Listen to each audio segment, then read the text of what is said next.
بسم الله الرحمن الرحيم الحمد لله رب العالمين والصلاة والسلام على رسوله الكريم وعلى آله وصحبه ومن تبعهم بإحسان إلى يوم الدين أما بعد اتقوا الله عباد الله.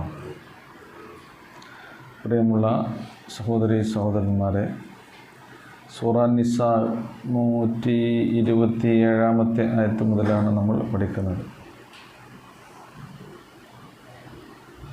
അഊദു ബില്ലാഹി മിനശ് ശൈത്വാനിർ റജീം. ബിസ്മില്ലാഹിർ റഹ്മാനിർ റഹീം. വയസ്തഫ്തൂനക ഫിൻ നിസാ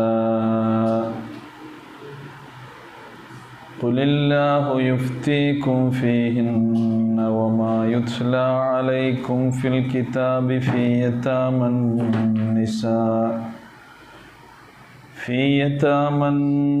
النساء اللاتي لا تؤتونهن ما كتب لهن وترغبون أن تنكحوهن والمستضعفين من الولدان وأن تقوموا لليتامى بالقسط وما تفعلوا من خير فإن الله كان به عليما.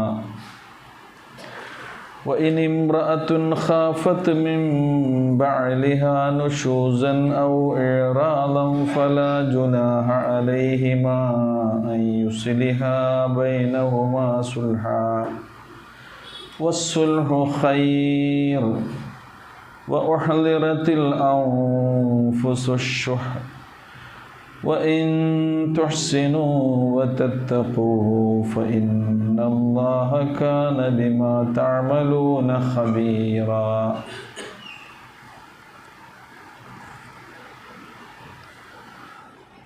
സൂറ നിസാ അതിൻ്റെ ആരംഭത്തിൽ അനാഥകളായ സ്ത്രീകൾക്കും കുടുംബത്തിനും കുട്ടികൾക്കുമൊക്കെ നൽകേണ്ട അവകാശങ്ങളെക്കുറിച്ചും മൊത്തത്തിൽ എല്ലാവർക്കും നൽകേണ്ട അനന്തരാവകാശ നിയമങ്ങളെക്കുറിച്ചുമൊക്കെ വളരെ വിശദമായി പ്രതിപാദിച്ചത് നമ്മൾ പഠിച്ചു. അതിൻ്റെ തുടർച്ചയെന്നോണം ഒരു ഉണർത്തൽ കൊണ്ട് ആരംഭിക്കുകയാണ് ഈ ഭാഗം.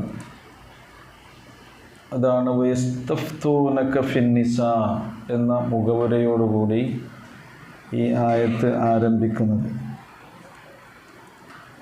ഇസ്തഫ്തി എന്ന് പറഞ്ഞാൽ മതവിധി തേടി, ഫത്വ തേടുക നമ്മൾ പറയുന്നത്.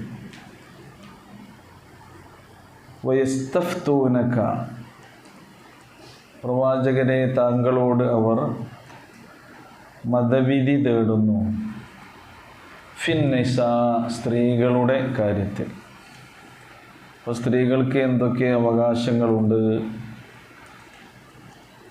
അവരോട് എന്തൊക്കെ ബാധ്യതകൾ, കടമകൾ, കടപ്പാടുകൾ എന്തൊക്കെ ഉണ്ട് എന്നതിനെക്കുറിച്ച് മതവിധി തേടുന്നു.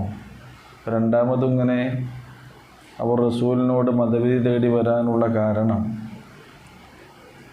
അവർക്ക് നേരത്തെ പരിചയമില്ലാത്ത കുറേ നിയമങ്ങളാണ്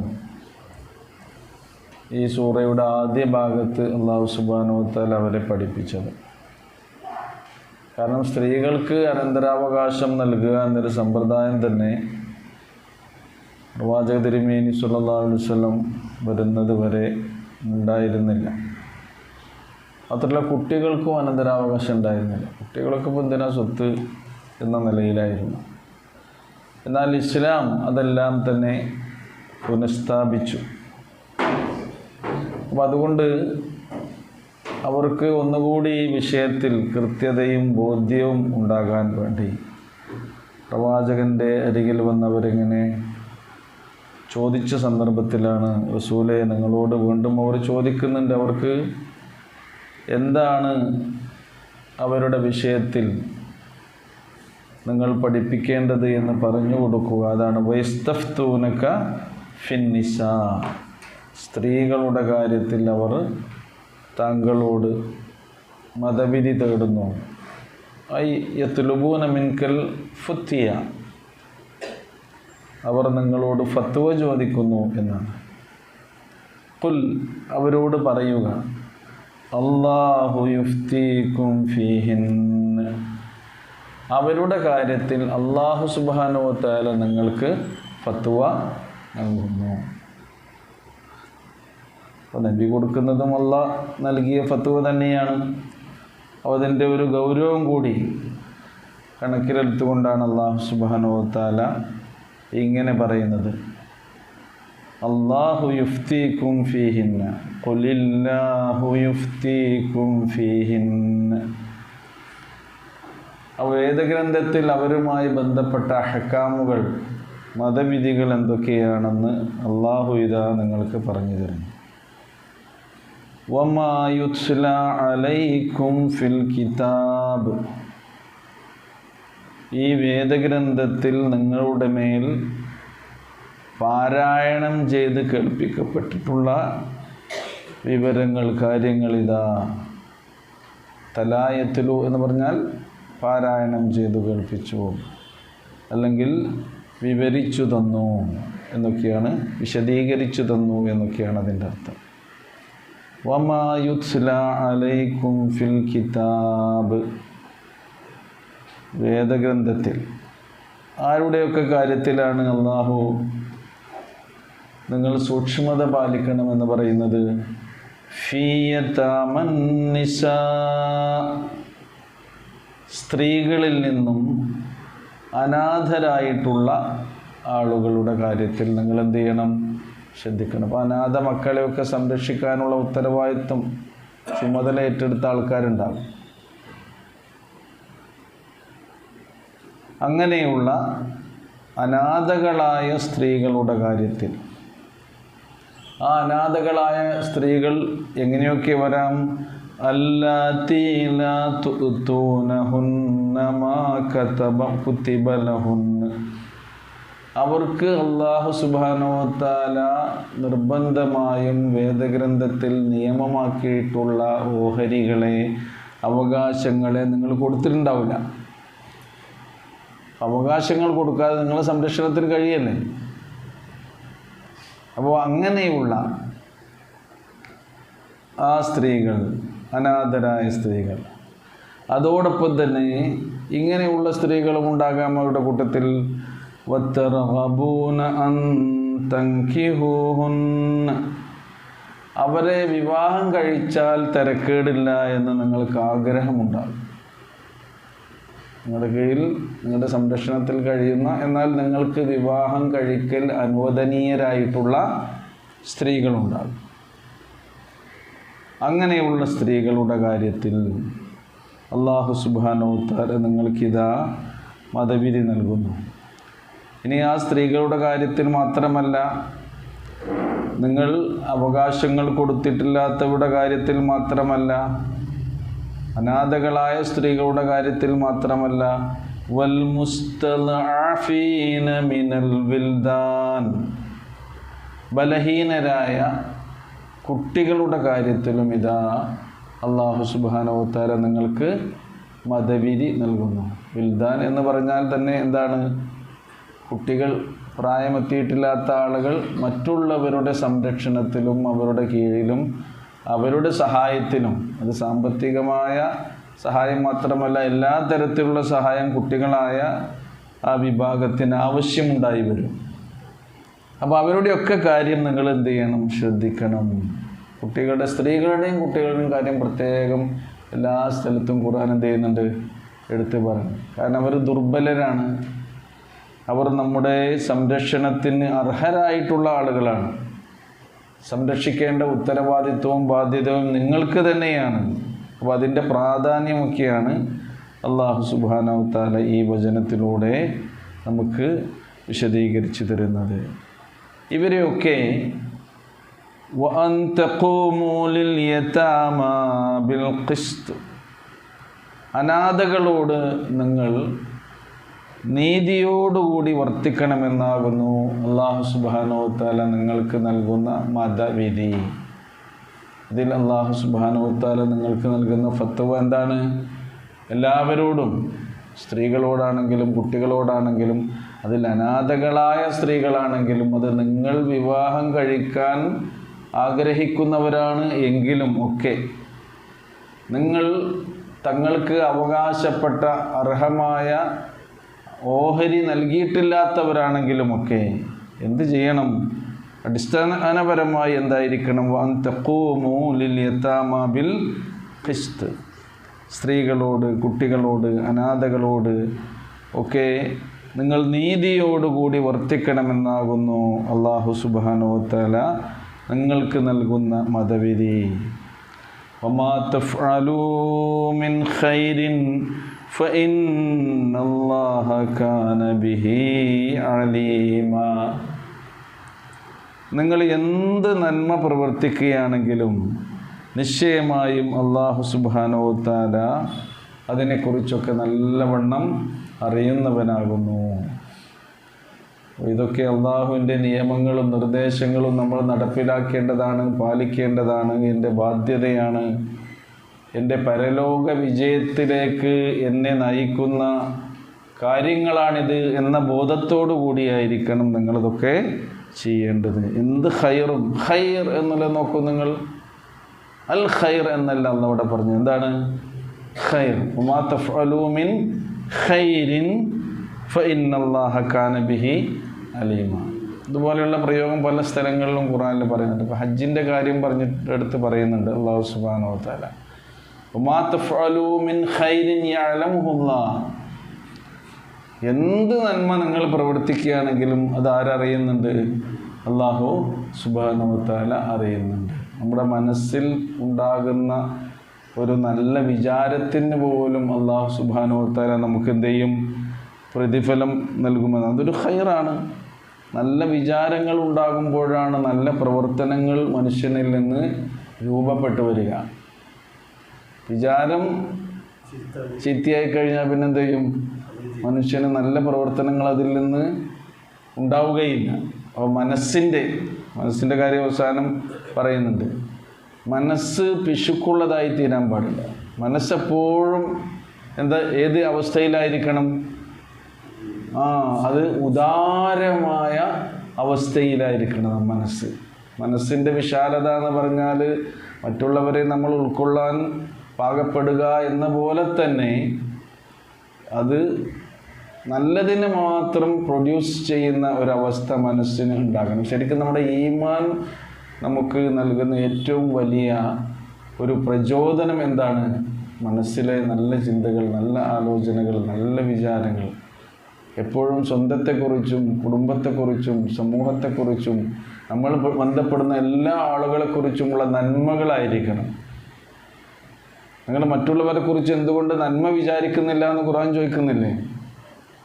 മറ്റുള്ളവരെ കുറിച്ചുള്ള വെറുപ്പ്, അനിഷ്ടം, വിദ്വേഷം, ഇങ്ങനെ വെറുപ്പിനെ ചുമന്ന് വെറുപ്പ് പ്രചരിപ്പിക്കുന്ന അനിഷ്ടവും വിദ്വേഷവും ഒക്കെ പ്രചരിപ്പിക്കുന്ന ആളുകളായി തീരാൻ പാടില്ല വിശ്വാസം പേറി നടക്കുന്ന മനുഷ്യന്മാർ. അത് മനസ്സിൻ്റെ വേറൊരു പിശുക്ക്, ഒരു ലുബ്ധിൻ്റെ മറ്റൊരു ഭാഗമാണ്.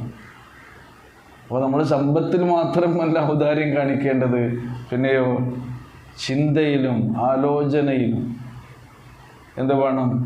ഉദാരത കാണിക്കാൻ നമുക്ക് കഴിയണം. അതൊരു ഖൈർ. വമാ തഫ്അലൂ മിൻ ഖൈർ. നക്കിറ മഅരിഫ എന്നതിൻ്റെ സാങ്കേതികമായി ഭാഷാർത്ഥത്തിൽ നമ്മൾ പഠിച്ചിട്ടുണ്ട്. അൽ എന്നതിൻ്റെ കൂടെ ചേരുകയാണെങ്കിൽ എന്തായി? ഒരു പ്രത്യേക ഖൈർ ആയി. അപ്പോൾ കിതാബുൻ എന്ന് പറഞ്ഞാൽ എന്താണ്? ബുക്ക് അല്ലേ? കിതാബ്, ബുക്ക്. അൽ കിതാബ് എന്ന് പറഞ്ഞാലോ ദ ബുക്ക്. അൽ കിതാബ് ദ ബുക്ക്. ദ ബുക്ക് എന്ന് പറഞ്ഞാൽ എന്തായി? ഒരു പ്രത്യേക പുസ്തകമായി. ബുക്ക് എന്ന് പറഞ്ഞാലോ ഏത് പുസ്തകമാണ്. അതേപോലെയാണ് അൽ ഖൈർ എന്ന് പറഞ്ഞാൽ ഒരു പ്രത്യേക നന്മ മാത്രമേ ആകുള്ളൂ. ഖൈർ എന്ന് അലിഫ്ലാമില്ലാതെ വന്നാലോ എല്ലാ നന്മയും. അപ്പോൾ എന്ത് നന്മ നിങ്ങൾ ചെയ്യുന്നുവോ അതെല്ലാം ആരറിയുന്നുണ്ട്? അള്ളാഹു സുബ്ഹാനഹു നമുക്കൊന്നും ഒരു നഷ്ടം പറ്റാൻ പോകുന്നില്ല എന്നാണ്. ഒരു വിശ്വാസിക്ക് അള്ളാഹു സുബ്ഹാനഹു വ തആല നൽകുന്ന ഏറ്റവും വലിയ നേട്ടം ഇതാണ്. അവൻ്റെ ഈമാനിനാൽ പ്രചോദിതമായി അവൻ എന്ത് വിചാരിച്ചാലും ചെയ്താലും അവൻ്റെ അടക്കങ്ങളും അവൻ്റെ അനക്കങ്ങളും ഖുർആനിൽ പറയുന്നുണ്ടല്ലോ, യഅലമു മുസ്തഖറക്കും, നിങ്ങൾ എവിടെയാണ് എത്തിച്ചേരുക എന്ന് അള്ളാഹുവിനറിയാം. നിങ്ങളുടെ ചലനാവസ്ഥയും നിശ്ചലാവസ്ഥയും ആർക്കറിയാം? അള്ളാഹു സുബ്ഹാനഹു വ തആലക്കറിയാം എന്നൊക്കെ പറയുന്നുണ്ടല്ലോ. നമ്മൾ വിവാഹിതരായ നവദമ്പതികളെ ആശീർവദിച്ചുകൊണ്ട് പ്രാർത്ഥിക്കുന്നൊരു പ്രാർത്ഥന ഉണ്ട്. ഒന്ന് പ്രാർത്ഥിച്ചു നോക്കിയാണ്. എന്താണ്? ബാറക്കല്ലാഹു ലക്കുമാ വ ബാറക അലൈക്കുമാ വ ജമഅ ബൈനക്കുമാ ഫീ, ശരിക്കും പറയും,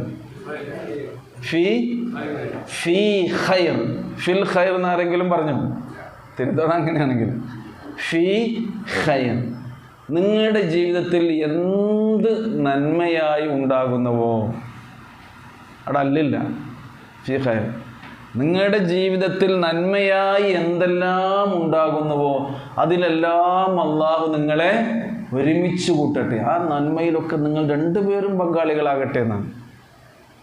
ഒരാൾക്ക് മാത്രം കിട്ടേണ്ടതല്ല ദാമ്പത്യത്തിലെ, വൈവാഹിക ജീവിതത്തിലെ, കുടുംബ ജീവിതത്തിലെ നന്മ. അപ്പോൾ ദാമ്പത്യം എന്ന് പറഞ്ഞാൽ തന്നെയാണ് പങ്കുവെക്കലാണ്. അവിടുന്ന് ആ പ്രാർത്ഥനയോട് കൂടി തുടങ്ങുന്നതാണ് എന്ത്? ദാമ്പത്യ ജീവിതം. വജമഅ ബൈനകുമാ, നിങ്ങളുടെ രണ്ടുപേരുടെയും ഇടയിൽ അള്ളാഹു ഒരുമിപ്പിക്കട്ടെ. എന്തിലൊരുമിപ്പിക്കട്ടെ? ഫീ ഖൈർ. ഇവിടെ നിന്ന് അങ്ങോട്ട് നിങ്ങളുടെ ഭാവിയിൽ നന്മയായി എന്തൊക്കെ നിങ്ങളുടെ ജീവിതത്തിൽ നിങ്ങൾക്ക് സംഭവിക്കുന്നുവോ അതിലൊക്കെ നിങ്ങൾക്ക് അള്ളാഹു ഒരുമ നൽകട്ടെ എന്നാണ് പറയുന്നത്.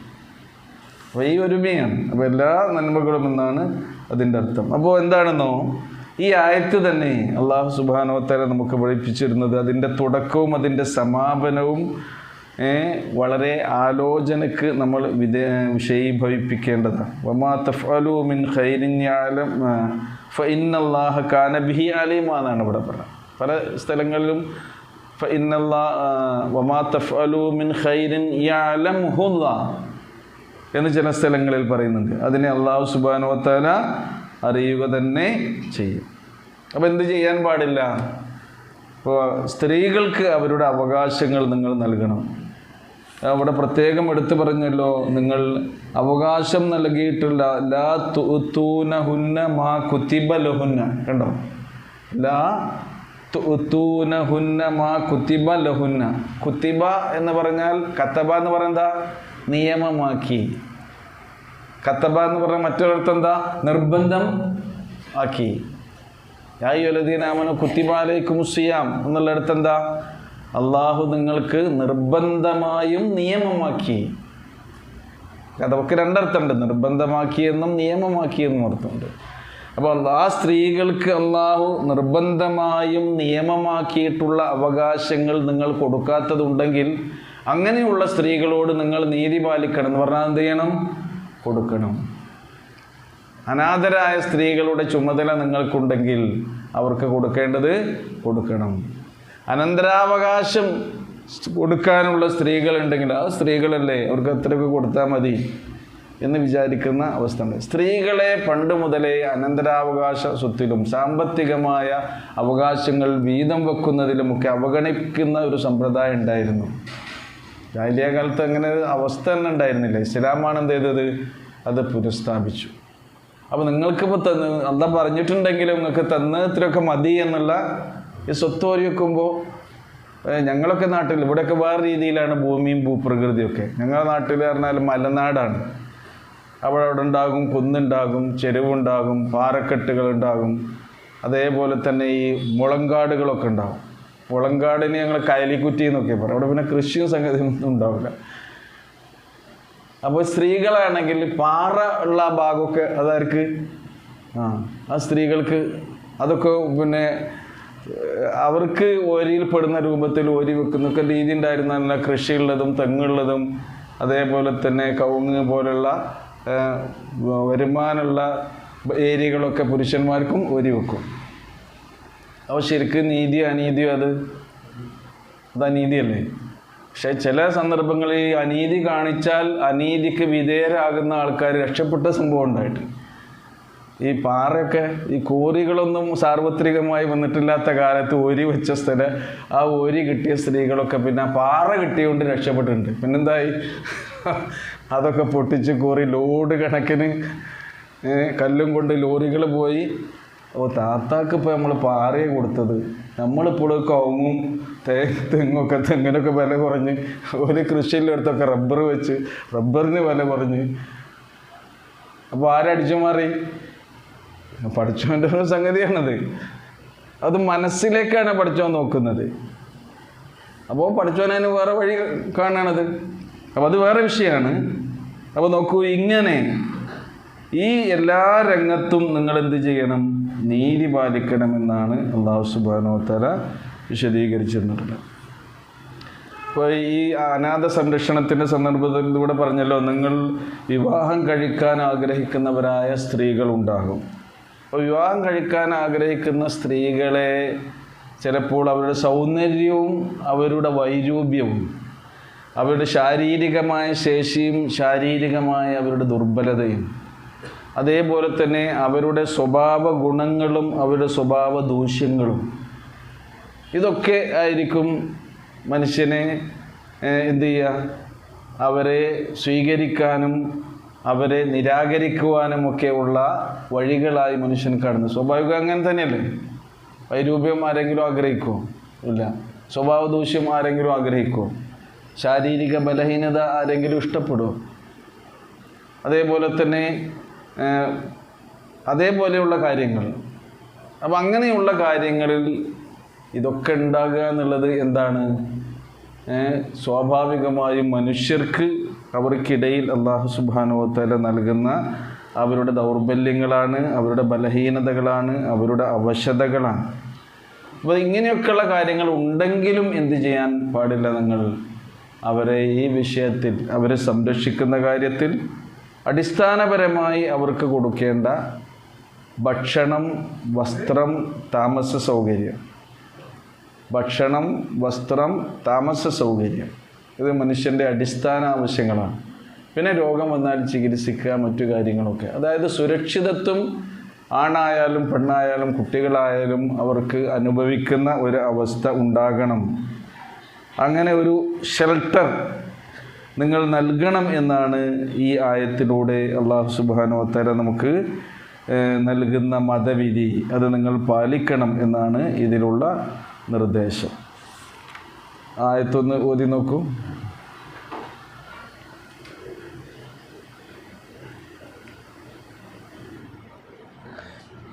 وَيَسْتَفْتُونَكَ فِي النِّسَاءِ قُلِ اللَّهُ يُفْتِيكُمْ فِيهِنَّ وَمَا يُتْلَى عَلَيْكُمْ فِي الْكِتَابِ فِي يَتَامَى النِّسَاءِ اللَّاتِي لَا تُؤْتُونَهُنَّ مَا كُتِبَ لَهُنَّ وَتَرْغَبُونَ أَن تَنكِحُوهُنَّ وَالْمُسْتَضْعَفِينَ مِنَ الْوِلْدَانِ وَأَن تَقُومُوا لِلْيَتَامَى بِالْقِسْطِ وَمَا تَفْعَلُوا مِنْ خَيْرٍ فَإِنَّ اللَّهَ كَانَ بِهِ عَلِيمًا. ഇതിൽ സ്ത്രീകൾക്ക് കിട്ടേണ്ട ഒരു അവകാശം കൂടിയാണ് വിവാഹ സമയത്ത് അവർക്കുള്ള വിവാഹ മൂല്യം, അവർക്ക് കൊടുക്കേണ്ട മഹർ. പണ്ടൊക്കെ മഹർ പറഞ്ഞു വെക്കുന്ന ഒരു സമ്പ്രദായം ഉണ്ടായിരുന്നു. മഹർ എന്ത് ചെയ്യും? വിവാഹ സമയത്ത് ഇത്ര പവൻ സ്വർണം മഹർ അല്ലെങ്കിൽ ഇത്ര പണം മഹർ എന്നൊക്കെ പറയും. പക്ഷെ അത് ആർക്ക് കൊടുക്കൂല? സ്ത്രീകൾക്ക് കൊടുക്കാത്തൊരവസ്ഥയും ഉണ്ടായിരുന്നു. അതും എന്ത് തന്നെയാണ്? അവർക്ക് അവകാശപ്പെട്ട അവരുടെ ഹക്കാണ്. അത് അവർക്ക് എന്ത് ചെയ്യണം?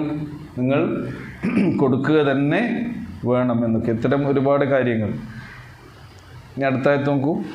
وَإِنِ امْرَأَةٌ خَافَتْ مِنْ بَعْلِهَا نُشُوزًا أَوْ إِعْرَاضًا فَلَا جُنَاحَ عَلَيْهِمَا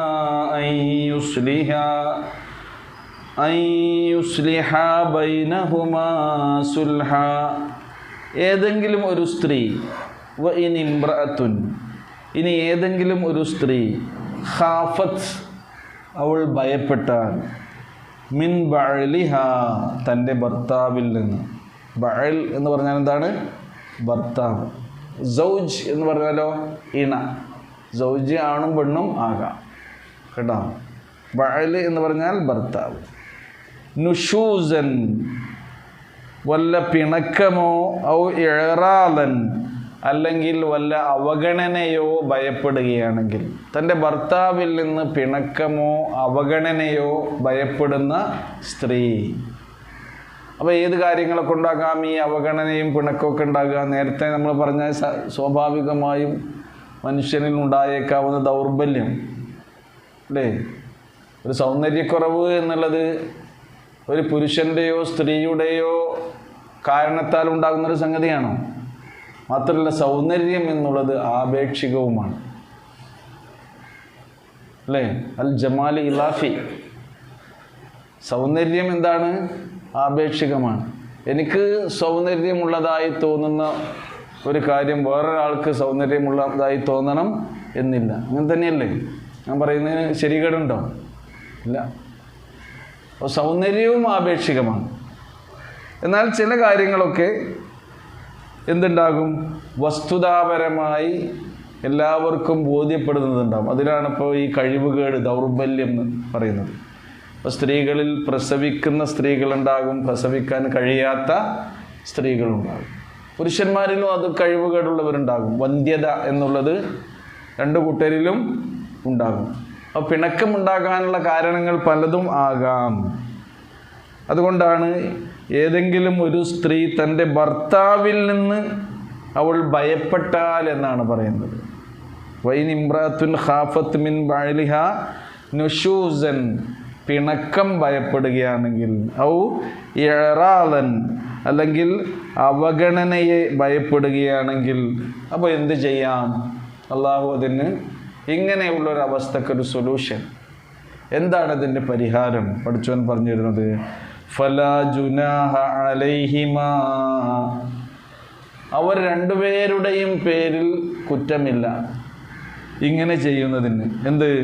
അൻ യുസ്ലിഹ ബൈനഹുമാ സുൽഹ, അവർ രണ്ടുപേരും പരസ്പരം ഒരു ഒത്തുതീർപ്പുണ്ടാക്കുന്നതിൽ എന്തില്ല? കുറ്റമില്ല. അപ്പം അങ്ങനെ പിണക്കുണ്ടാകുന്നുവെങ്കിൽ, ഭർത്താവ് ഭാര്യയെ അവഗണിക്കുന്നൊരവസ്ഥ ഉണ്ടാകുന്നുവെങ്കിൽ എന്ത് ചെയ്യാം? അവർക്കിടയിൽ അവർ രണ്ടുപേരും തന്നെ എന്ത് ചെയ്യണം? സുൽഹുണ്ടാക്കണം. ആദ്യത്തെ ചാൻസ് ആർക്കാ അള്ളാഹ് കൊടുക്കുന്നത്? പുറത്തുള്ള ആൾക്കാർക്കാണോ? അവർക്ക് തന്നെയാണ് കൊടുക്കുന്നത്. അപ്പോൾ നിങ്ങൾ തന്നെ എന്ത് ചെയ്യണം? ഇതിന് ഒരു രഞ്ജിപ്പുണ്ടാക്കണം. അതാണ് ഫലാ ജുനാഹ അലൈഹിമാ, അവരുടെ രണ്ടുപേരുടെയും മേൽ കുറ്റമില്ല. അവർ പരസ്പരം ഇതിലൊരു ഒത്തുതീർപ്പ്, ഒരു രഞ്ജിപ്പ്, ഒരു സുൽഹ് ഉണ്ടാക്കുന്നതിൽ. കാരണം വസ്സുൽഹു ഖൈർ, ആ ബന്ധം വേർപെടുത്തുന്നതിനേക്കാൾ ഉത്തമമായിട്ടുള്ളത് എന്താണ്? ഐക്യത്തോടെ യോജിപ്പോടെ തന്നെ നിങ്ങൾ മുന്നോട്ട് പോകുന്നതാണ്. അപ്പോൾ നോക്കൂ, കുടുംബത്തിൽ ഇങ്ങനെയുള്ള പ്രശ്നങ്ങൾ ഉണ്ടാകുകയാണെങ്കിൽ എന്ത് ചെയ്യണം?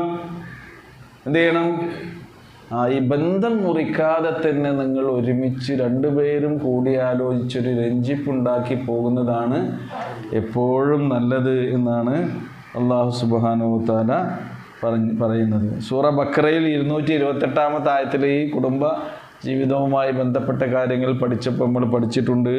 വലഹുന്ന മിസ്ലുല്ലദീ അലൈഹിന്ന ബിൽ മഅറൂഫ് വലിർരിജാലി അലൈഹിന്ന ദറജ, സ്ത്രീകൾക്കും ചില അവകാശങ്ങൾ ഉണ്ട്, അല്ലാഹു സുബ്ഹാനഹു വ തആല നൽകിയിട്ടുണ്ട്. നിങ്ങൾക്ക് അവരുടെ മേൽ അവകാശങ്ങൾ ഉള്ള പോലെ തന്നെ അവർക്കും നിങ്ങളുടെ മേൽ അവകാശങ്ങൾ ഉണ്ട്. എന്നാലോ വലിർരിജാലി അലൈഹിന്ന ദറജ, പുരുഷന്മാർക്ക് അവരെക്കാൾ ഒരു പദവി അല്ലാഹു സുബ്ഹാനഹു വ തആല നൽകിയിട്ടും ഉണ്ട്. അപ്പോൾ ഇതിൽ രഞ്ജിപ്പിൻ്റെ കാര്യത്തിൽ മുൻകൈ എടുക്കേണ്ടതും അതിൽ വിട്ടുവീഴ്ച ചെയ്യേണ്ടതും ആരാണ്? ഭർത്താവ്. അപ്പം അവഗണന എന്തൊക്കെ കാര്യത്തിലുണ്ടാകാം? സ്ത്രീ അശക്തയായി, ബലഹീനയായി, അപ്പോൾ അവഗണന ഉണ്ടാകാം. പുരുഷന് സ്വാഭാവികമായിട്ടും ഉണ്ടാകാം. സ്ത്രീ അവൾ പ്രസവിക്കുന്നില്ല, എന്നാൽ പുരുഷൻ്റെ കുടുംബജീവിതത്തിൽ ഒരു സന്താനം ഉണ്ടാകണമെന്ന ആഗ്രഹം സ്വാഭാവികം ഉണ്ടാകും. അവർക്ക് പ്രസവിക്കാൻ കഴിയില്ല. അങ്ങനത്തെ സാഹചര്യത്തിലും എന്തുണ്ടാകും? നുഷൂസ് ഉണ്ടാകും, പിണക്കുണ്ടാകും, അതേപോലെ തന്നെ അവഗണന ഉണ്ടാകും. അപ്പോൾ ഈ വിഷയത്തിൽ ഇങ്ങനെയുള്ള സന്ദർഭത്തിൽ എന്ത് ചെയ്യണം? നിങ്ങൾ തന്നെ ഒരു രഞ്ജിപ്പിലെത്തുക. അപ്പോൾ ഈ ഭാര്യ എന്നെ പറയണം, നിങ്ങൾ എന്നെ എന്ത് ചെയ്യരുത്, ഒഴിവാക്കരുത്. എന്നെ ഒരു ഭാര്യയായി നിലനിർത്തിക്കൊണ്ട് നിങ്ങൾ വേറൊരു ഭാര്യ കല്യാണം കഴിച്ചോളൂ, എന്നാൽ അതിന് പരിഹാരമായില്ലേ? ഞാൻ രോഗിയാണ് അല്ലെങ്കിൽ ഞാൻ അവശയാണ് എന്നുള്ളത് കൊണ്ട് നിങ്ങൾ എന്നെ അവഗണിക്കരുത്, എന്നോട് പണങ്ങരുത്, എന്നെ ഒഴിവാക്കരുത്. ഞാൻ ആരുമില്ലാത്ത ആളായി പോകും. എന്നെ സംരക്ഷിച്ചുകൊണ്ട് നിങ്ങൾക്ക് എന്ത് ചെയ്യാം? വേറൊരു വിവാഹം കഴിക്കാം. ഇതൊക്കെയാണ് ഇസ്ലാമികം. അതുകൊണ്ടാണ് അല്ലാഹു സുബ്ഹാനഹു വ തആല ഭാര്യയോടും ഭർത്താവിനോടും നിങ്ങൾ കൂടിയാലോചിച്ച് എന്ത് ചെയ്യണം? അതിലൊരു രഞ്ജിപ്പുണ്ടാക്കണം. അപ്പോൾ സ്വാഭാവികമായും ഭർത്താവിന് എങ്ങനെ തോന്നാം? എനിക്ക് അല്ലാഹ് അനുവാദം തന്നിട്ടുണ്ടല്ലോ, എന്ത് വേറെ പെണ്ണിട്ടാനല്ല, തലാഖിനുമില്ലേ, വിവാഹമോചനം, വേറെ പെണ്ണിട്ടാലോ ഇനി പദ്വാക്കൊക്കെ വിവാഹമോചനം. അപ്പോൾ അധികം ഈ കേസിൽ ഈ പിണക്കവും അവഗണനയൊക്കെ വരുന്ന ഇങ്ങനെയുള്ള പ്രശ്നങ്ങളൊക്കെ ഉണ്ടാകുമ്പോൾ സ്വാഭാവികമായും അത് അവസാനം ചെന്നെത്തുക ഡിവോഴ്സിലായിരിക്കും. കാരണം പുരുഷന്മാർക്കൊരു മേൽക്കൈ ഈ കാര്യത്തിൽ ഉണ്ടാകുമല്ലോ, ഡിവോഴ്സ് ചെയ്താൽ മതി, അതുകൊണ്ട് ഒഴിവാക്കുക നല്ലത് എന്ന നിലയ്ക്ക് എന്തിനെപ്പോൾ അവർക്ക് ചിലവ് കൊടുത്തിട്ട് അവരെങ്ങനെ പേറിയാൻ നടക്കണം? അതുകൊണ്ടാണ് പഠിച്ചവൻ പറയുന്നത്, നിങ്ങളുടെ വ ഉഹ്ലിറത്തിൽ അൻഫുസു അശ്ശുഹ്, വ ഉഹ്ലിറത്തിൽ അൻഫുസു, മനസ്സിൽ എപ്പോഴും തന്നെ കുടിയിരുത്തപ്പെട്ടിരിക്കുന്നു എന്ത്? അശ്ശുഹ്, പിശുക്ക്. അപ്പോൾ അവിടെ നിങ്ങൾ എന്ത് ചെയ്യരുത്? പിശുക്ക് കാട്ടരുത്. അതുകൊണ്ടാണ് നേരത്തെ പറഞ്ഞത്, നിങ്ങൾ എന്ത് ഖൈറ് നന്മ ചെയ്യാതാലും ആരറിയുന്നുണ്ട്? അല്ലാഹു സുബ്ഹാനഹു വ തആല അറിയും. ഇസ്ലാമിൽ നോക്കൂ നിങ്ങൾ, അല്ലാഹ് എല്ലാ പഴുതുകളും അടച്ചുകൊണ്ട് ഒരു കുടുംബത്തെ, പ്രത്യേകിച്ച് ഈ അബലകളായ സ്ത്രീകളെ എങ്ങനെ പരിഗണിക്കണമെന്നും സംരക്ഷിക്കണമെന്നും അവരുടെ അവകാശങ്ങളും അർഹതകളും എങ്ങനെ അവർക്ക് നൽകണമെന്നുമുള്ള കാര്യത്തിന് മുൻഗണന കൊടുക്കുന്നു എന്നുള്ളതാണ്. ഈ സൂറത്തിൻ്റെ പേരെന്താണ്? സ്ത്രീകളാണ്. റിജാൽ എന്ന് പറഞ്ഞ ഏതെങ്കിലും സൂറത്ത് നിങ്ങൾ കേട്ടിട്ടുണ്ടോ? സൂറത്ത് റിജാൽ. സ്ത്രീകൾക്ക് കിട്ടേണ്ട കാര്യങ്ങളൊക്കെ ഒരുവിധമൊക്കെ പഠിച്ചോൻ ഇതിൽ പറഞ്ഞു തന്നിട്ടുണ്ട്, സൂറത്തു നിസാ. അപ്പോൾ അല്ലാഹു സുബ്ഹാനഹു വ തആല തന്നെയാണ് അവരെ പഠിച്ചിട്ടുള്ളത് എന്നതുകൊണ്ട് തന്നെ അവർക്കുള്ള അവകാശങ്ങളൊന്നും എന്ത് ചെയ്യാൻ പാടില്ല, നിഷേധിക്കാൻ പാടില്ല. നോക്കൂ ഈ ആയത്ത്, വ ഉഹ്ലിറത്തിൽ അൻഫുസു അശ്ശുഹ്. ഷുഹ് എന്ന് പറഞ്ഞാൽ എന്താ? ബുഖിൽ എന്ന് പറയും. ബുഖിലിനേക്കാൾ കുറച്ച് കേമനായ അവസ്ഥയാണ് ഇത് ഷുഹ് എന്നുള്ളത്. പിഷ്ക് സാധാരണ ലുബ്ദ് എന്നൊക്കെ നമ്മൾ പറയണില്ലേ, അതിനേക്കാൾ ഉയർന്നൊരവസ്ഥയിൽ ഉള്ളതാണ് ഷുഹ് എന്ന് പറയുന്നത്. അപ്പോൾ അതിങ്ങനെ ഷുഹ് എന്ന് പറഞ്ഞാൽ ഷുഹും ബുഖലും തമ്മിലുള്ള വ്യത്യാസം, പിന്നെ പിടിച്ചു വെക്കുക എന്നാൽ ഇംസാക്കുൽ മാലിനെ പോലെ തന്നെ മനസ്സിൽ എന്തുണ്ടാകും? ആർത്തി ഉണ്ടാകും. ഇനിയും കിട്ടണം, സ്വത്ത് ഇങ്ങോട്ട് കിട്ടണം. അപ്പോൾ ആർത്തിയോട്, സ്വത്തിനോടുള്ള ആർത്തിയോട് കൂടിയുള്ള ലുബ്ധതയാണെന്ത്? ഷുഹ്. ഇങ്ങോട്ട് കിട്ടണമെന്നതിൽ ആർത്തി ഉണ്ടാകുമ്പോഴാണ് അർഹതകൾ, അവകാശങ്ങൾ എന്ത് ചെയ്യുന്നത്? തടഞ്ഞു വെക്കുന്നത്, കൊടുക്കാതിരിക്കുന്നത്. മനസ്സിലായല്ലോ? അനാഥകൾക്കുള്ള കൊടുക്കാതിരുന്നു പറഞ്ഞില്ലേ, മഹർ വരെ കൊടുക്കാതിരിക്കുക, അനന്ത സ്വത്ത് കൊടുക്കാതിരിക്കുക, കൊടുക്കുകയാണെങ്കിൽ തന്നെ അത് നീതി പാലിക്കാതിരിക്കുക. കാരണം എന്താ, എനിക്ക് ഇങ്ങോട്ട് കിട്ടണം എന്നുള്ള ആർത്തി. എന്നിട്ട് പിശുക്ക്, അപ്പോഴാണ് ശുഹ്. ബുഖിലാവുമ്പം ചെലവഴിക്കുന്നതിൽ എന്തുണ്ടാകുള്ളൂ, ഒരു നിയന്ത്രണ സംഗതികളൊക്കെ ഉണ്ടാകുള്ളൂ. അല്ലാതെ ഇങ്ങോട്ട് വാരി കൂട്ടണം എന്നുള്ള മനസ്സ് ഉണ്ടാകില്ല. അതാണ് രണ്ട് പദങ്ങളും തമ്മിലുള്ള വ്യത്യാസം. ഇവിടെ അല്ലാഹ് പറയുന്നത് വഹുളിറത്തിൽ അൻഫുസുശുഹ്, പിശുക്ക് മനുഷ്യ മനസ്സുകളിൽ നിന്ന് വിട്ടുമാറാത്ത അവസ്ഥയിലുള്ളതാകുന്നു എന്ന് പറഞ്ഞാൽ ഹല്ലറ എന്ന് പറഞ്ഞാൽ എന്താ? ഹല്ലറ എന്ന് പറഞ്ഞാൽ എന്താ? പ്രസൻ്റായി. ഹാലിർ നമ്മൾ പറയില്ലേ, ഹാജർ. ഹലിറ എന്ന് പറഞ്ഞാലോ ഹാജരാക്കും. അതൊക്കെ പിശുക്ക് എപ്പോഴും മനസ്സിൽ റെഡിയാണ്. പിശുക്ക് ആബ്സെൻ്റായി പോകുന്നൊരവസ്ഥ എവിടെ ഉണ്ടാവില്ല, മനസ്സിലുണ്ടാവില്ല. ആ ഹലറ എന്നുള്ള ഹലിറ എന്നൊക്കെയുള്ള പദം നോക്കിയെങ്കിൽ മനുഷ്യൻ്റെ മനസ്സിൻ്റെ അവസ്ഥയാണത്. പിശുക്ക് പ്രസൻ്റാണ്, അത് ലീവ് എടുക്കൂല. അപ്പോൾ നിങ്ങൾ എന്ത് ചെയ്യണം? ഇതിൽ ഉദാരത കാണിക്കണം. അങ്ങനെയാകുമ്പോൾ എന്ത് ചെയ്യണം? അവരെ കൂടി നിങ്ങൾ എന്ത് ചെയ്യുക? ചേർത്ത് വെക്കുക. കുടുംബത്തിലെ പ്രശ്നങ്ങൾ രമ്യമായി നിങ്ങൾ തന്നെ. ഇപ്പോൾ ഭാര്യ തന്നെ പറയാണ്, നിങ്ങൾ കൈയൊഴിക്കരുത്, എനിക്ക് മരണം വരെ നിങ്ങളുടെ ഭർത്താവായി കഴിഞ്ഞുകൂടാനാണ് ആഗ്രഹം. ഇനി പ്രവാചകൻ്റെ ജീവിതത്തിലേക്ക് വരാം. പ്രവാചക ജീവിതത്തിൽ നമുക്ക് അല്ലേ, പിന്നെ ഖദീജ റളിയല്ലാഹു അൻഹ മരണപ്പെട്ട ഉടനെ റസൂൽ പിന്നെ വിവാഹം കഴിച്ചത് ആരായിരുന്നു? സ്ത്രീകൾ പറയും, സൗദ റളിയല്ലാഹു അൻഹ. ഏറെ പ്രായമുള്ളവരായിരുന്നു, കാണാൻ വലിയ ചേലൊന്നുമില്ലാത്ത ഒരു സ്ത്രീ തന്നെയായിരുന്നു. ആര്? അല്ല, കൂട്ടത്തിൽ കേട്ടോ, പ്രായമുള്ളവരായിരുന്നു. അതേപോലെ തന്നെ ശാരീരികമായി വലിയ കഴിവൊന്നുമില്ലായിരുന്നു. പ്രവാചക തിരുമേനി സല്ലല്ലാഹു അലൈഹി വസല്ലം തൻ്റെ ഇണകളോടൊക്കെ ഈ പറഞ്ഞ മാതിരി നീതിയുടെ കാര്യം, കുടുംബജീവിതത്തിൽ നമ്മൾ പാലിക്കേണ്ട നീതിയുടെ കാര്യമാണ് ഇനി അടുത്ത ആയത്തുകളിൽ വരുന്നത്. അതിലേക്കും കൂടി നമ്മൾ ചേർത്ത് മനസ്സിലാക്കാൻ ആദ്യമായി ഈ കാര്യം പറയാം. പ്രവാചക തിരുമേനി സല്ലല്ലാഹു അലൈഹി വസല്ലം തൻ്റെ സഹധർമ്മിണികളോടെല്ലാം തുല്യ നീതി കാണിച്ചുകൊണ്ടായിരുന്നു സഹവർത്തിച്ചിരുന്നത്.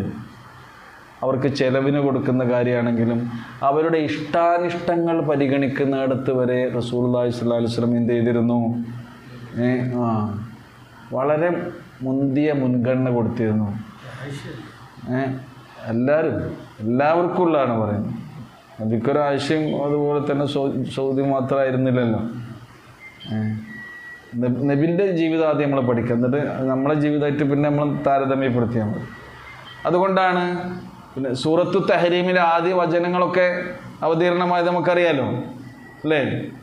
പ്രവാചകന് മധുരം നല്ല ഇഷ്ടമായിരുന്നു, മധുര പലഹാരങ്ങൾ ഇഷ്ടമായിരുന്നു, തേനും ഇഷ്ടമായിരുന്നു. തേനും മധുരം ഉണ്ടാവുമല്ലോ.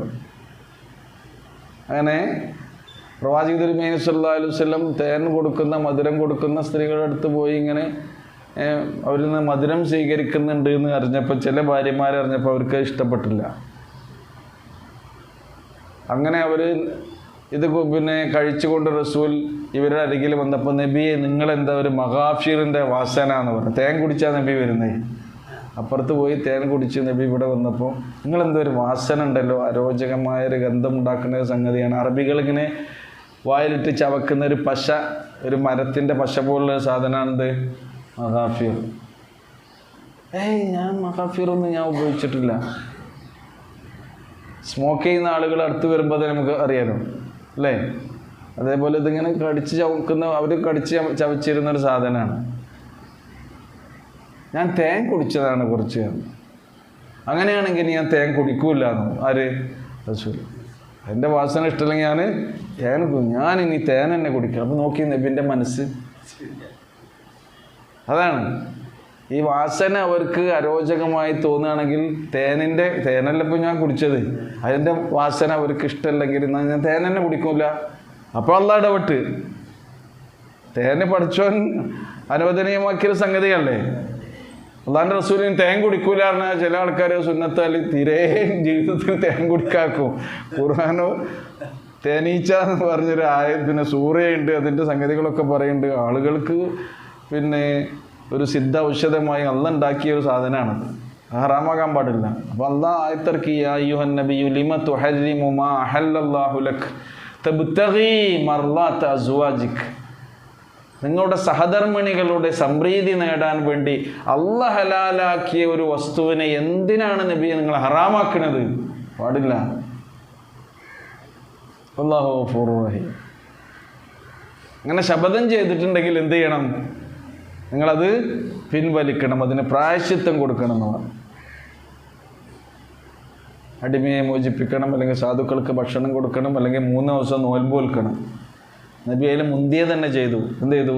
ഇങ്ങനെ ഈ ശപഥം ചെയ്തത് പിൻവലിച്ചിട്ട് അതിൻ്റെ പേരിൽ ഒരു അടിമയെ തന്നെ മോചിപ്പിച്ചു. നമ്മൾ അവസാനത്താണ് നോക്കുക, 3 ദിവസം നോൽമ്പ് വിൽക്കാറ്, അതല്ല എളുപ്പം എന്ന് പറയും. അങ്ങനെയൊക്കെയുള്ള അവസ്ഥ. ഇത് എന്തിനാണ് ഞാനത് പറഞ്ഞത്? സ്ത്രീകളുടെ ഇഷ്ടവും അവരുടെ ആഗ്രഹവും നബി എന്ത് ചെയ്തു? പരിഗണിക്കുന്നു. അങ്ങനെ ജീവിച്ച ആ ഭാര്യമാർക്ക് അവകാശങ്ങളൊക്കെ കൊടുത്ത ആളാണ് ആര്? പ്രവാചക തിരുമേനി സ്വല്ലല്ലാഹു അലൈഹി വസല്ലം. എന്തിനാ ഖുർആൻ ഈ തേന് ഹറാമാക്കിയ കഥ നമുക്ക് പറഞ്ഞു തരുന്നത്?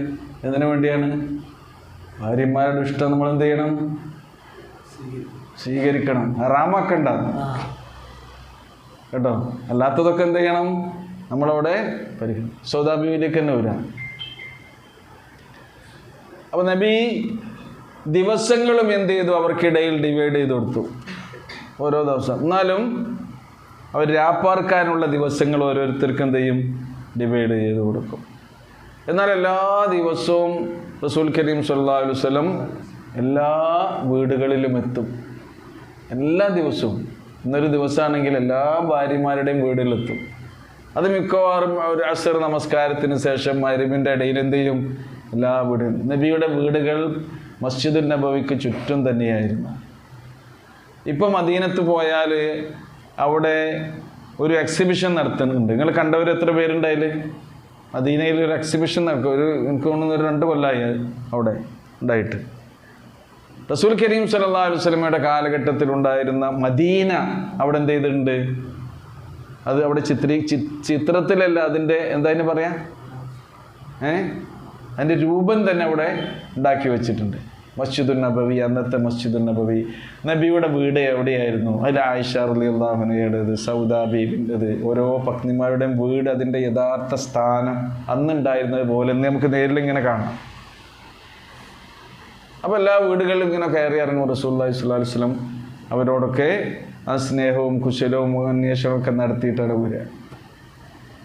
അപ്പോൾ സൗദാ ബീവിക്ക് ഇങ്ങനെ തോന്നി, ഞാൻ പ്രായം ചെന്ന പെണ്ണായിട്ടുണ്ട്, എനിക്ക് ശാരീരികമായ അവശതയും ബലഹീനതയും കഴിവുകളും ഒക്കെ ഉണ്ട്. എന്നാലും നബി എങ്ങാനും എന്നെ ഒഴിവാക്കുമോ എന്നുള്ളൊരു പേടി. വൈൻ ഖാഫത്ത് വൈൻ ഇംറഅത്തുൻ ഖാഫത്ത് മിൻ ബഅലിഹാ നുഷൂസൻ ഔ ഇറാലൻ, വല്ല പിണക്കമോ അവഗണനയോ ഏതെങ്കിലും ഒരു സ്ത്രീ തൻ്റെ ഭർത്താവിൽ നിന്ന് പേടിക്കുകയാണെങ്കിൽ. അപ്പോൾ ഇങ്ങനെയുള്ളൊരു പേടി ആർക്കുണ്ടായി? സൗദാബി റസൂലിനോട് പറഞ്ഞു, റസൂലേ, എൻ്റെ ദിവസം നിങ്ങൾ കൂട്ടത്തിൽ ചെറുപ്പക്കാരിയായ ആയിഷക്ക് കൊടുത്തോടി. അപ്പം സൗദാബീവിൻ്റെ ദിവസം സൗദാബീവി ആർക്ക് ദാനം ചെയ്തു? ആയിഷ ബീവിക്ക് ദാനം ചെയ്തു. നിങ്ങളൊന്ന് അവിടെ ആണ്. എന്നാലും ആരെ അടുത്ത് നബി എത്തും? എല്ലാ ദിവസവും എല്ലാ ഭാര്യമാരെ അടുത്തെത്തും. ഇവിടെ കാര്യങ്ങളൊക്കെ അന്വേഷിച്ചു പോകും. എന്നെ നിങ്ങൾ ഒഴിവാക്കരുത്, ഞാൻ ഒരു പ്രവാചക പത്നിയായി ജീവിച്ച് മരിക്കാൻ ആഗ്രഹിക്കുന്നു. അങ്ങനെ പരലോകത്ത് ഉയർത്തെഴുന്നേൽപ്പിക്കപ്പെടുമ്പോൾ ഞാനും ഒരു പ്രവാചകന്റെ പത്നിയാണ് എന്ന പരിഗണന എനിക്ക് കിട്ടാൻ ഞാൻ ആഗ്രഹിക്കുന്നു എന്നാര് പറഞ്ഞു? സൗദാബി. റസൂൽ പറഞ്ഞില്ല, ഒഴിവാക്കൂല കേട്ടോ. അപ്പം അങ്ങനെയുള്ള സ്ത്രീകളുണ്ടാവും. നിങ്ങൾ എന്നെ ഒഴിവാക്കരുത്, എന്നെ ഒഴിവാക്കിയാലും എനിക്കാരും ഇല്ല, അങ്ങനെയുള്ള സ്ത്രീകളില്ലേ? ഉണ്ടാവും. അപ്പം അങ്ങനെയുള്ള സ്ത്രീകളെ നമ്മൾ കൈയൊഴിക്കല്ലേ വേണ്ടത്, അവിടെ നമ്മൾ പിശുക്ക് കാണിക്കല്ലേ വേണ്ടത്. അവിടെയാണ് നമ്മുടെ ഉദാരത നമ്മൾ കാണിക്കേണ്ടത്. ആ സ്ത്രീയെ നിങ്ങൾ ഏറ്റെടുക്കുകയാണെങ്കിൽ പഠിച്ചോ നിങ്ങൾക്ക് അതിലെന്തെയും ബർക്കത്ത് നൽകും. എന്ത് കാര്യത്തിലാണോ നിങ്ങൾ ഇങ്ങനെ അവരെ അവഗണിക്കുന്നതും ഒഴിവാക്കുന്നതും അവർ ശാരീരികമായ ദൗർബല്യം, രോഗം, നിത്യരോഗികളായ ആൾക്കാരുണ്ടാവില്ലേ? എനിക്കറിയാം എത്രയോ കുടുംബം സ്വന്തം ഭാര്യയെ, രോഗിയായ ഭാര്യയെ സംരക്ഷിച്ച് അങ്ങനെ തന്നെ കഴിഞ്ഞു കൂടുന്ന വേറെ കല്യാണം കഴിക്കാത്തവരുണ്ട് അല്ലേ? അതൊക്കെ ഭയങ്കര ത്യാഗമാണ്. അങ്ങനെ ചെയ്യുന്ന ആൾക്കാരുണ്ട്. എന്നാൽ ഈ ഭാര്യനെ നിർബന്ധിച്ചിട്ട് എന്ത് ചെയ്യുന്നുണ്ട്? വേറെ കല്യാണം കഴിച്ച് അങ്ങനെ സംരക്ഷിക്കുന്നതുണ്ട്. അവിടെയാണ് ശരിക്കും ഇസ്ലാമിൻ്റെ മഹിമ, നമ്മുടെ വിശ്വാസത്തിൻ്റെ തെളിമ നമ്മുടെ ദാമ്പത്യത്തിലും വൈവാഹിക ജീവിതത്തിലും കുടുംബജീവിതത്തിലും പ്രകടിപ്പിക്കേണ്ടത്. എത്രയോ ഭാര്യമാരങ്ങനെയുണ്ട്. ഇനി മക്കൾ നോക്കി, ഇണജീവിതം എന്ന് പറഞ്ഞാൽ ശരിക്ക് മനുഷ്യൻ്റെ ജീവിതത്തിൽ ഉണ്ടാകേണ്ട ഒരു സംഗതിയാണ്. ഒറ്റപ്പെട്ടു പോകാൻ പാടില്ല. റസൂൽ കരീം സല്ലല്ലാഹു അലൈഹി വസല്ലം യാത്രാവേളയിൽ പോലും എന്ത് ചെയ്തിട്ടുണ്ട്? തൻ്റെ പത്നിമാരെ കൂടെ കൂട്ടിയിട്ടില്ലേ? അന്നത്തെ യാത്ര എന്ന് പറഞ്ഞാൽ ചിലപ്പോൾ ഒരാഴ്ച 2 ആഴ്ച സുദീർഘമായ യാത്രയായിരിക്കും. അപ്പം എന്താണോ, ഒരു എണ്ണയും തുണയും കൂടെ ഉണ്ടാകണം. എണതുണകളായിക്കൊണ്ടായിരിക്കണം എന്ത് ചെയ്യേണ്ടത്? ജീവിക്കേണ്ടത്. അപ്പം നിങ്ങൾ യാത്രയൊക്കെ പോകുമ്പോൾ, ദീർഘയാത്ര പോകുമ്പോൾ ആരെയും കൂടി കൊണ്ടുപോകണം. നിർബന്ധിച്ച് അവർക്ക് ഇഷ്ടമില്ലെങ്കിൽ പിന്നെ നമുക്ക് നിർവാഹമല്ല. ഇഷ്ടമല്ലതേ. ചില ആൾക്ക് സ്ത്രീകൾ ഇങ്ങനെ പറയും, മൂപ്പരുള്ളോടത്ത് കൂടി ഇങ്ങനെ സർക്യൂട്ട് അടിക്കുകയാണ്, നമുക്ക് ഈ ചുറ്റുവട്ടത്ത് തന്നെ ഉണ്ടാകരുത്. അപ്പോൾ അവരെന്ത് ചെയ്യണം? ഇടയ്ക്കിടയ്ക്ക് ഇങ്ങനെ കൂട്ടി കൊണ്ടുപോകാൻ. നബി എങ്ങനെയാണ് യാത്രയിൽ സ്ത്രീകളെ കൊണ്ടുപോയിട്ടുണ്ട്. റസൂലുള്ളാഹി ഹജ്ജ് ചെയ്തില്ലേ? ഒറ്റക്കാ പോയി ഹജ്ജ് ചെയ്ത്? ആരുണ്ടായിരുന്നു? പത്നിമാരുണ്ടായിരുന്നു. ചില കുടുംബങ്ങൾ ഇത് നമ്മൾ ശ്രദ്ധിക്കണം. ഒരുമിച്ചാണ് എന്ത് ചെയ്യേണ്ടത്? ഇതുപോലെയുള്ള യാത്രകളും, അത് തീർത്ഥയാത്രകളും തീർത്ഥാടനങ്ങളും ഒക്കെ ആണെങ്കിൽ നമ്മൾ ചെയ്യേണ്ടത് എന്നർത്ഥം. ഇപ്പോൾ ഏത് വിഷയം നമ്മൾ പറഞ്ഞു വന്നത്? അതാണിപ്പോൾ സ്വദാബീൻ്റെ അതൊരു ഉദാഹരണം നമ്മൾ പറയാം. അങ്ങനെ എത്രയോ കേസുകളുണ്ടാവും. ഇനി ഇണജീവിതത്തെ കാര്യം ഞാൻ പറഞ്ഞാൽ, ഇപ്പോൾ ഭാര്യ മരിച്ചുപോയ പുരുഷന്മാരുണ്ടാകും അല്ലേ? കല്യാണം കഴിക്കാതെ ഇങ്ങനെ നടക്കുന്ന ആൾക്കാരുണ്ടാകും. അതേപോലെ തന്നെ ഭർത്താവ് മരിച്ച വിധവകളായിട്ടുള്ള വിഭാര്യരായ പുരുഷന്മാരുണ്ടാകും, വിധവകളായ സ്ത്രീകളുണ്ടാകും. അവരുടെ കാര്യത്തിലും എന്ത് ചെയ്യണം? അവർക്ക് എന്ത് ചെയ്യണം? ഇണജീവിതം നയിക്കാനുള്ള അവസരം ഉണ്ടാക്കി കൊടുക്കുകയാണ് നമ്മൾ വേണ്ടത്. അതിൽ മുൻകൈ എടുക്കേണ്ടത് ആരെന്നെയാണ്? പ്രായപൂർത്തിയെത്തിയ ബോധം വച്ച മക്കളാണ് അതിനാദ്യം എന്ത് ചെയ്യേണ്ടത്? തുടക്കം കുറിക്കേണ്ടത്. ഉമ്മ മരിച്ചു, അത്ര വലിയ പ്രായമൊന്നും ആയിട്ടില്ല. ആ സന്ദർഭത്തിൽ ശരിക്ക് 4 മാസവും 10 ദിവസമാണ് എന്ത്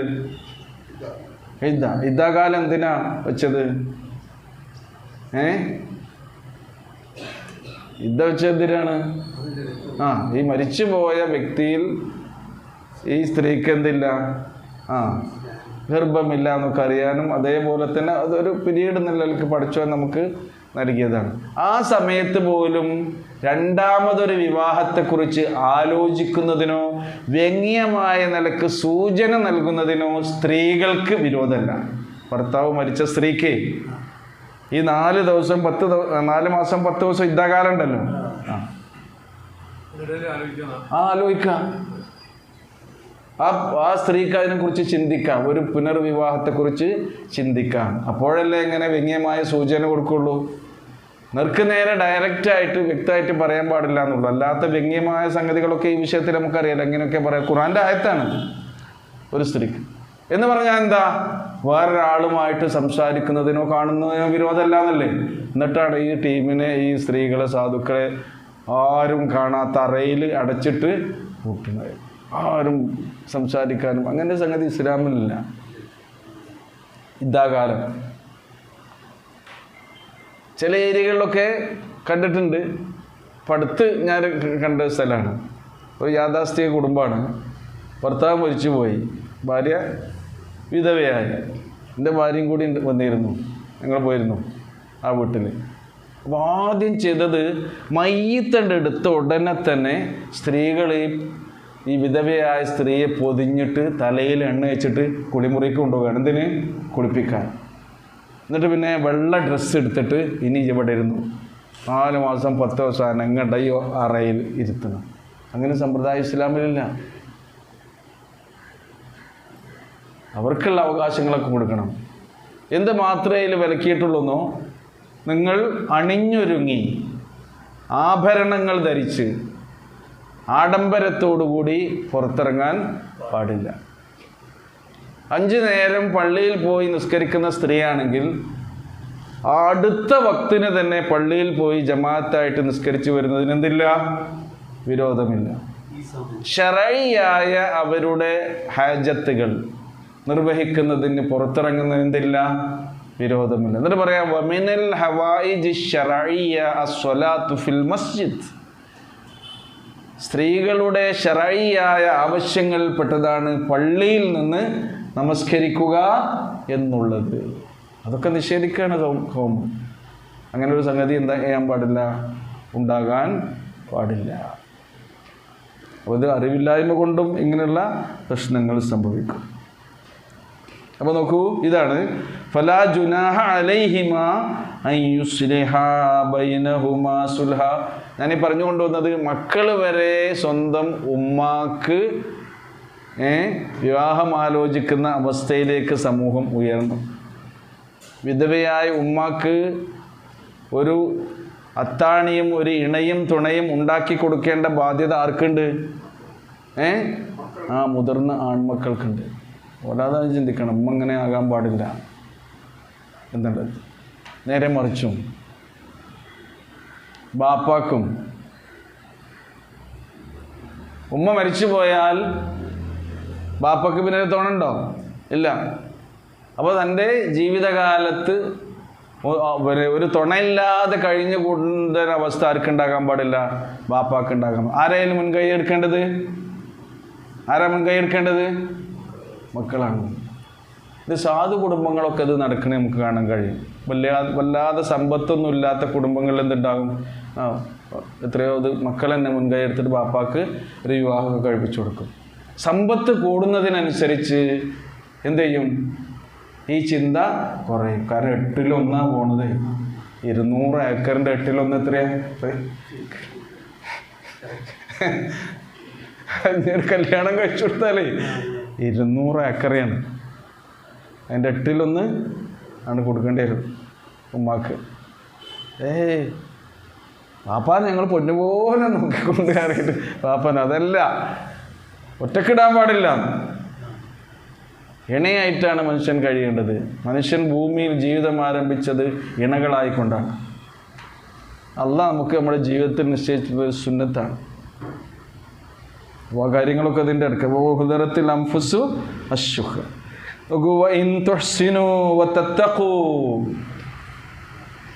നിങ്ങൾ ഇഹ്സാൻ കാണിക്കുകയാണ് എങ്കിൽ, ഇഹ്സാൻ നമ്മൾ കഴിഞ്ഞ ക്ലാസ്സിൽ വിശദീകരിച്ചല്ലോ അല്ലേ? അപ്പോൾ അള്ളാഹുവിൽ നിന്ന് പ്രതിഫലം ആഗ്രഹിച്ചുകൊണ്ട് അള്ളാഹ് കാണുന്നുണ്ട് എന്നെയും എൻ്റെ മനസ്സും എൻ്റെ ജീവിതവും എൻ്റെ നടപടിക്രമവും എന്ന ബോധത്തോടുകൂടി വൈൻ തുഹ്സിനു വതത്തഖൂ, നിങ്ങൾ അള്ളാഹുവിൽ സൂക്ഷ്മത പാലിക്കുകയാണ് എങ്കിൽ ഫഇന്നല്ലാഹ കാന ബിമാ തഅമലൂന ഖബീറ, നിശ്ചയമായും അള്ളാഹു സുബ്ഹാനഹു വ തആല നിങ്ങൾ പ്രവർത്തിക്കുന്നതിനെക്കുറിച്ച് പിന്നെന്താ പറയുക? ഖബീർ. എന്താണ്? സൂക്ഷ്മമായി അറിയുന്നു. അള്ളാഹിനെക്കുറിച്ച്, നമ്മളെക്കുറിച്ച് അള്ളാഹുവിനെ അറിയുന്ന പോലെ വേറെ ആർക്കെങ്കിലും അറിയും? അള്ളാഹിൻ്റെ അടുത്തേക്ക് മടങ്ങിപ്പോകാനുള്ളവരാണ് നമ്മൾ. അതെ, മനസ്സും കൂടി കാണുന്ന ക്യാമറയാണ്. ഖബീറ, സൂക്ഷ്മമായി അറിയുന്നവനാകുന്നു. അല്ലാഹു സുബ്ഹാനഹു വ തആല നമ്മെ അനുഗ്രഹിക്കുമാറാകട്ടെ. അവൻ്റെ വേദഗ്രന്ഥത്തിൽ നമ്മുടെ നന്മയ്ക്ക് വേണ്ടി, നമ്മുടെ ഇഹപര വിജയത്തിന് വേണ്ടി അള്ളാഹു നിർദ്ദേശിച്ചു തരുന്ന ഈ സാരോപദേശങ്ങളെ ജീവിതത്തിൽ ചേർത്ത് വെക്കാനുള്ള മഹാസൗഭാഗ്യം റഹ്മാനായ റബ്ബ് നമുക്ക് നൽകി അനുഗ്രഹിക്കുമാറാകട്ടെ. അല്ലാഹുവേ, ഞങ്ങളുടെ ജീവിതത്തിൽ അറിഞ്ഞും അറിയാതെയും രഹസ്യമായും പരസ്യമായും പറ്റിപ്പോകുന്ന ധാരാളം തെറ്റുകൾ വന്നു പോകുന്നുണ്ട് റബ്ബേ. നിൻ്റെ കാരുണ്യം കൊണ്ടതെല്ലാം ഞങ്ങൾക്ക് നീ പുറത്തു മാപ്പാക്കി തരണമേ. ഞങ്ങളിൽ നിന്ന് മരണപ്പെട്ടു പോയ ഞങ്ങളുടെ മാതാപിതാക്കൾ, അടുത്ത ബന്ധുക്കൾ, പ്രിയപ്പെട്ടവർ എല്ലാവർക്കും മഗ്ഫിറത്തും റഹ്മത്തും നൽകണമേ. ഞങ്ങൾക്കിടയിലെ രോഗികൾക്ക് ശിഫയും ശമനവും നൽകണമേ. ഞങ്ങളുടെ ഇണകളിലൂടെ, മക്കളിലൂടെ ഞങ്ങൾക്ക് നീ കൺകുളിർമയും മനഃശാന്തിയും പ്രദാനം ചെയ്യണമേ. ഞങ്ങളുടെ മാതാപിതാക്കൾക്ക് നീ അനുഗ്രഹങ്ങൾ ചൊരിയണമേ. റബ്ബന ആതിന ഫിദ്ദുനിയ ഹസന വഫിൽ ആഖിറതി ഹസനത വഖിന അദാബന്നാർ. റബ്ബന തഖബ്ബൽ മിന്നാ ഇന്നക അൻതസ് സമീഉൽ അലീം വതുബ് അലൈനാ ഇന്നക അൻതത് തവ്വാബുർ റഹീം.